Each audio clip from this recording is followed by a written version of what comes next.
Եկեք միասին ահա այսպիսի համեղ լցոնած կարտոֆիլ պատրաստենք։ Իսկ դրա համար մեզ հարկավոր է լավ լվանալ հոսող ջրի տակ կարտոֆիլները։ Նախապես վերցնում ենք խոշոր կարտոֆիլ։ Առանձին տոպրակի մեջ ավելացնում ենք 2 ճաշի գթալ ալյուր, 1 թեյ գթալ աղ։ Մի լավ էսպես թափահարում ենք, որպեսզի մեր կարտոֆիլներն ամբողջովին ալյուրապատվեն եւ տեղափոխում ենք ջեռոցը։ Մինչ մեր կարտոֆիլները կեփեն, մեզ հարկավոր է պատրաստել մնացած բաղադրիչները։ Հավի կրծքամիսը մանրացնում եմ եւ տապակում եմ մի փոքր կարագով, ավելացնելով թթվասեր եւ ավելացնում ենք ձեր իսկ նախընտրած համեմունքները։ Ես մնացած բաղադրիչներն արդեն պատրաստել եմ,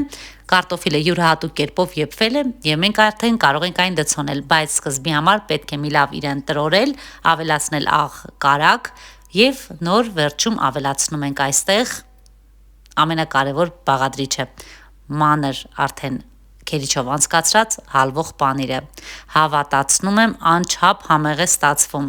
Այ հիմա նոր կարող ենք ավելացնել հավի կրծքամիսը եւ մնացած բաղադրիչները։